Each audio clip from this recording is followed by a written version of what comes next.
Jai Hind UPSC aspirants, welcome to the NSBIAC family. I am Abhishek.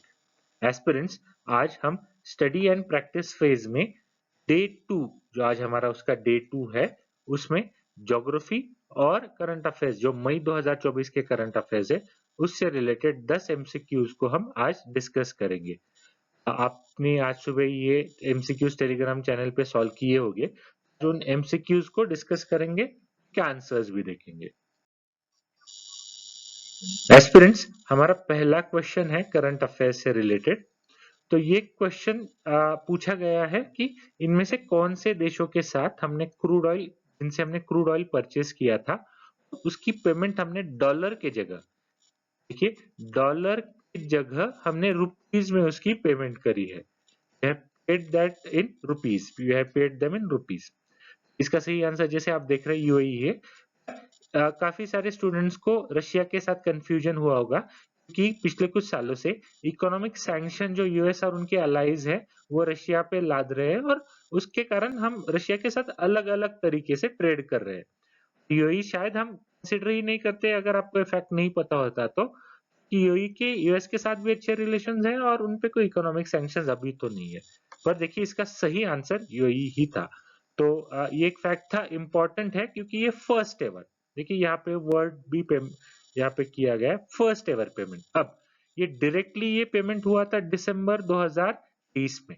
मैंने एक question क्यों पूछा है कि मई 2024 में एक इम्पोर्टेंट आईएमएफ की डिग्निटरी इंडिया में आई थी और तब इससे रिलेटेड कुछ डिस्कशन हुआ था जो प्रोमिनेंटली न्यूज में था और तब ये एग्जाम्पल काफी डिस्कस हो गया, तो इसलिए मैंने लिया है क्योंकि ये फर्स्ट एवर है। रिमेंबर, इस पे क्वेश्चन अगर आए तो आपको ये पता होना चाहिए। ठीक है, आगे बढ़ते हैं। एस्पिरेंट्स, हमारा दूसरा क्वेश्चन है अगेन करंट अफेयर्स से रिलेटेड और remember it is an important current affairs. इस पे क्वेश्चंस आने की संभावना सबसे ज्यादा है। 2015 में इस पे क्वेश्चन आ गया था, 2020-21 में इसमें क्वेश्चन आ गया था क्योंकि ये न्यूज में था। क्या पूछा गया? Terms of reference is related with which of the following. तो देखिए इसका आंसर फाइनेंस कमीशन है। जब भी फाइनेंस कमीशन राष्ट्रपति जी द्वारा गठित किया जाता है आर्टिकल 280 के under article 280 of the constitution of India, तो टर्म्स ऑफ रेफरेंस उन्हें दिए जाते हैं। तो ये terms of reference public opinion के लिए ओपन किए गए हैं। अब आपको ये पढ़ना है कि ये 16th फाइनेंस कमीशन है, 17th है या 15th है, इसके बारे में आपको पढ़ना है। कौन इसका चेयरमैन है और उससे पहले जो भी फाइनेंस कमीशन होगा उसकी रिपोर्ट के बारे में आपको जानना है। Finance commission is an important constitutional body. Its recommendations are very important for the economy of India. तो आपको ये पता होना चाहिए। मैंने इसलिए दिया है कि ताकि आप कम से कम अभी फाइनेंस कमीशन समझ लो, देख लो, पढ़ लो। Finance commission is important. Terms of reference ही पूछा जाए ऐसे नहीं, पर फाइनेंस कमीशन जो अभी गठित हुआ है उसके चेयरमैन कौन है? He is an important prominent economist. So वो इससे पहले किसी एक इंस्टीट्यूशन के पहले इंपॉर्टेंट डिग्निटरी भी थे इंडिया में। तो इसे समझ लीजिए, फाइनेंस कमीशन समझ लीजिए। ठीक है, आगे बढ़ते हैं। एस्पिरेंट्स, हमारा तीसरा क्वेश्चन है again related to current affairs. क्या है ये? एक यहाँ पे एक साइंटिफिक नेम दिया गया है एक ऑर्गेनिज्म का। Recently in news is related with which of the following. तो इनमें से ये साइंटिफिक ऑर्गेनिज्म जो है वो है क्या? बर्ड है, रेप्टाइल है, माइक्रोब्स है और जैसे मैंने आंसर दिया प्लांट्स है। अब ये न्यूज में था क्योंकि कुछ डेथ्स हुई थी ह्यूमंस और कुछ एनिमल्स की भी। तो it is widely believed that this was because of this or plant. It is a flowering plant, उसके flowers है।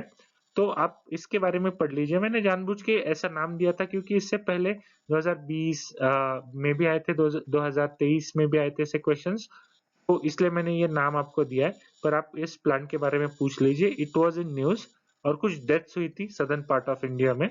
तो आप इसे अच्छे से पढ़ लीजिए। It's a plant. ठीक है, नेरियम ओलिएंडर नाम से आपको पता चल रहा होगा उसका कलर क्या होगा। तो इट्स अ प्लांट। ठीक है, आगे बढ़ते हैं।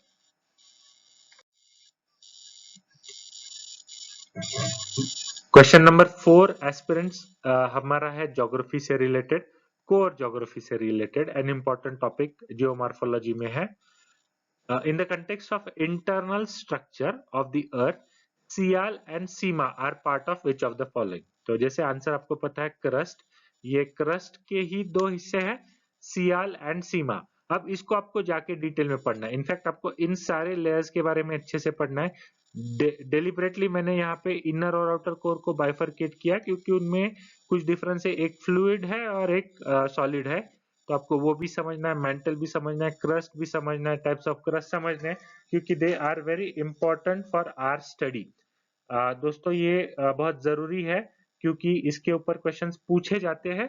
और यहाँ पे मैंने डेलिबरेटली एक ऐसा सेगमेंट लिया है जिसपे इससे पहले क्वेश्चन नहीं पूछा गया और ये पढ़ते समय आपसे मिस हो जाने की संभावना काफी ज्यादा है।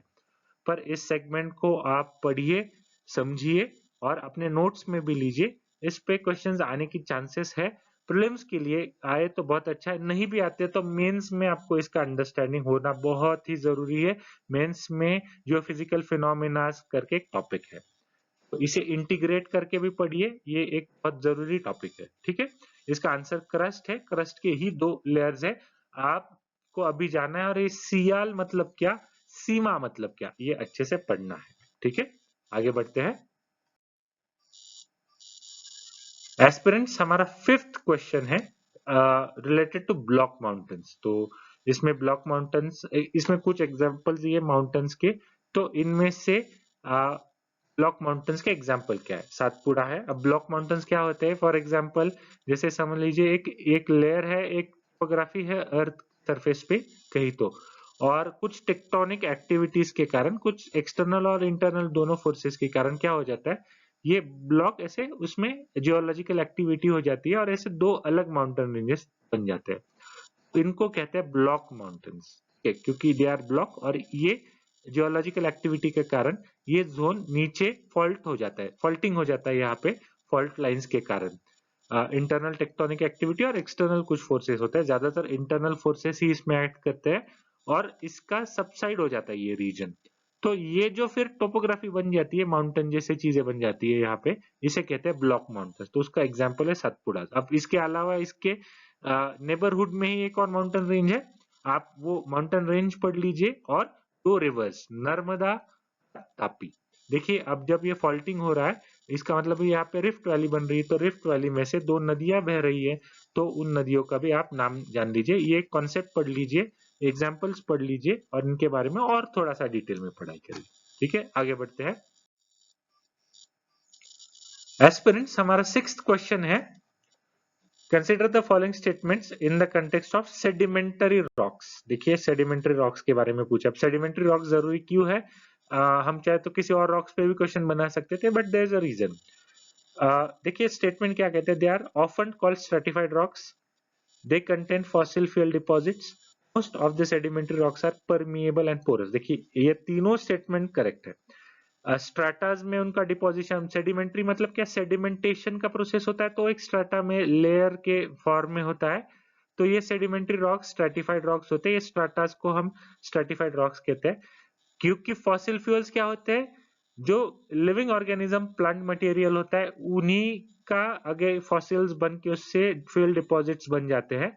तो देखिए उनका preserve, they are preserve over a long period of time, क्योंकि conditions are favourable for their preservation in sedimentary rock. से सेडिमेंट है यहाँ पे, वोल्केनो नहीं है या प्रेशर को ज्यादा, they don't have to witness pressure a lot, तो उनका ऑल्टर होने की संभावना कम होती है, तो डिपोजिशन भी होता है और उनका प्रिजर्वेशन भी होता है फॉसिल्स के रूप में। इसीलिए सेडिमेंट्री रॉक्स में फॉसिल फ्यूल ज्यादातर पाए जाते हैं, चाहे वो कोल हो, चाहे फिर आपका ऑयल एंड नेचुरल गैस के रिजर्व्स हो, सब भी पाए जाते हैं। और तीसरा, दे आर परमिएबल, सॉफ्ट होते हैं, वाटर पोरस होते हैं, वाटर परमिएबल होता है उसके अंदर, क्योंकि उनका नेचर ही उस तरह से है। तो ये तीनों स्टेटमेंट सही है। सेडिमेंट्री रॉक्स के बारे में जरा पढ़ लीजिए, इनफैक्ट सारे तीनों रॉक्स के बारे में पढ़ लीजिए। ठीक है, थोड़ा सही पर पढ़ लीजिए। आगे बढ़ते हैं। एस्पिरेंट्स हमारा 7th क्वेश्चन है related to earthquakes. Now earthquakes are an important topic, इस पे ऑलमोस्ट लगभग हर साल क्वेश्चन पूछा जाए, काफी क्वेश्चंस इससे पहले पूछे गए हैं। तो अर्थक्वेक्स के बारे में पूछा क्या गया, epicentre of an earthquake is, तो जहाँ पे ऐसे जो मैंने आंसर दिया है, अब क्या होता है समझिए ये सरफेस ऑफ द अर्थ है और यहाँ पे कुछ हो रहा है। यहाँ पे अगर वो अर्थक्वेक का प्रोसेस यहाँ से अगर स्टार्ट हो जाए, ट्रेमर्स यहाँ से स्टार्ट हो जाए, तो वो ट्रेवल करेंगे, वेव्स होते हैं हमने देखे हैं एक इससे पहले, तो वेव्स ट्रेवल करते हैं सरफेस पे और सरफेस से फिर दोनों दिशाओं में ट्रेवल करते हैं। तो इस पॉइंट को क्या कहते हैं, इस पॉइंट को क्या कहते हैं, और अगर यहाँ पे कोई पॉइंट है तो इस पॉइंट को क्या कहते हैं, ये आपको जानना है। तो देखिए पूछा गया था एपिसेंटर क्या है, the point of the earth surface which is directly above the focus, ये जो पॉइंट है ना उसे एपिसेंटर कहते हैं, इस पॉइंट को कहते हैं epicentre. This point is known as epicentre, remember this fact, is it is an important fact. Focus का आपका है ये आपको पढ़ना है, एटलीस्ट फोकस तो पढ़ लीजिए और वेव्स के बारे में पढ़ लीजिए। तो यहाँ पे मैंने सभी का हिंट आपको दे दिया है, तो आपको ये समझना है ये उसका आंसर है, ये पॉइंट को एपिसेंटर कहते हैं। अब earthquake is an important topic, आने वाले प्रीलिम्स के लिए भी और मेंस के लिए भी earthquake is an important topic, आपको इसे कवर करना ही है पढ़ाई में, ठीक है। कहीं से भी कर लीजिए, एनसीईआरटी से कर लीजिए, जीसी लॉन्ग से कर लीजिए, पर अर्थक्वेक्स को कवर करिए। स्टूडेंट्स अब हमारा अगला क्वेश्चन 8th क्वेश्चन है, ये करंट भी और ज्योग्राफी से रिलेटेड भी है। Gulf of Aqaba is located in which of the following, ऐसे क्वेश्चंस पूछे जाते हैं। देखिए ये अभी एक कॉन्फ्लिक्ट जोन के पास है, वेस्ट एशिया है, इजराइल के पास गल्फ ऑफ अक्वाबा आता है। इनफैक्ट रेड सी न्यूज में था, और रेड सी से रिलेटेड आपको चीजें पता होनी चाहिए। तो ये जैसे रेड सी है तो गल्फ ऑफ अक्वाबा, अब यहाँ पे ना एक छोटा काफी छोटी सी वाटर बॉडी है, यहाँ से वापस लैंड मास है, पे सुएज कैनाल है, तो इस रीजन को अक्वाबा कहते हैं। यहाँ पे इजराइल है, अब इजराइल न्यूज में है, ये इनफैक्ट ये रीजन पूरा है क्योंकि ईरान और इजराइल में भी मिलिट्री टेंशंस अभी फिलहाल चल रही है। रेड सी में काफी सारे टेंशंस येमेन के रिबल्स के द्वारा की गई थी, हाउतीज के द्वारा।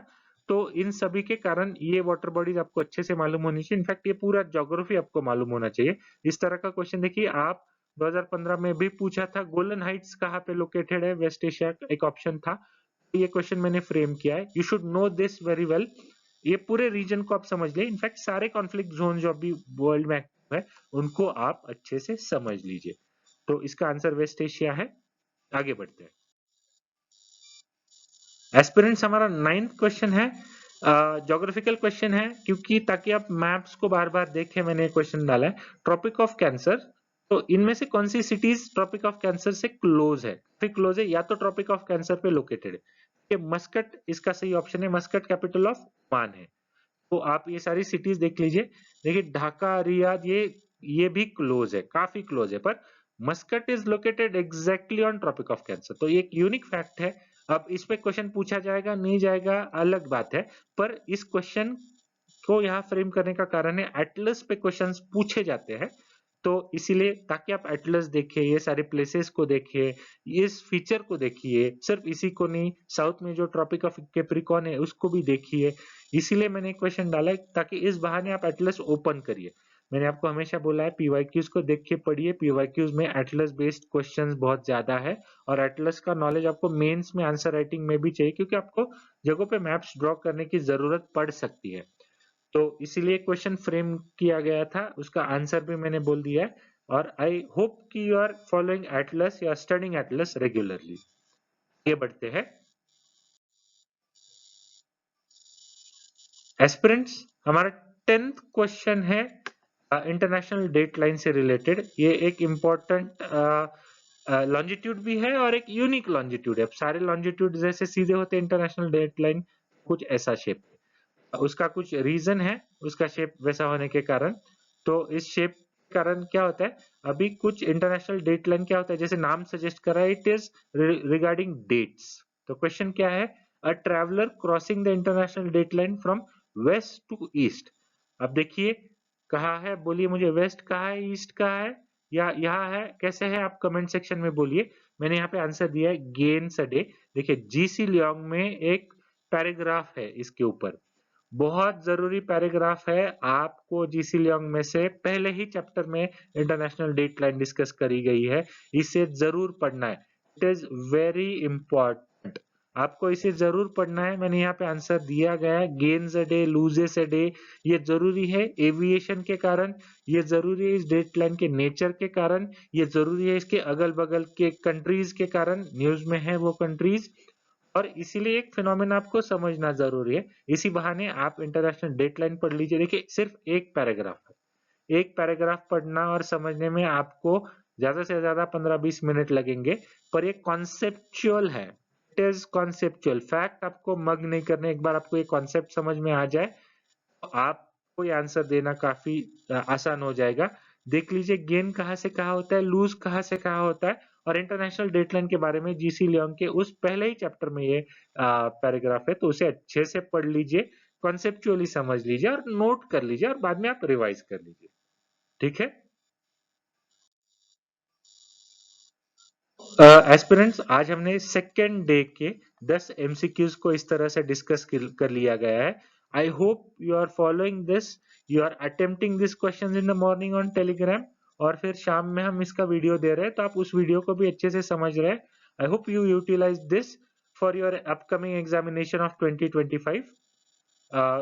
आपको इससे मदद ही होगी, और रेगुलरली आप करिए, आपकी पढ़ाई भी होगी, साथ में साथ प्रैक्टिस भी हो जाएगी, और आपको कुछ भी दिक्कत हो आप हमें कांटेक्ट कर सकते हैं। Thank you. जय हिंद।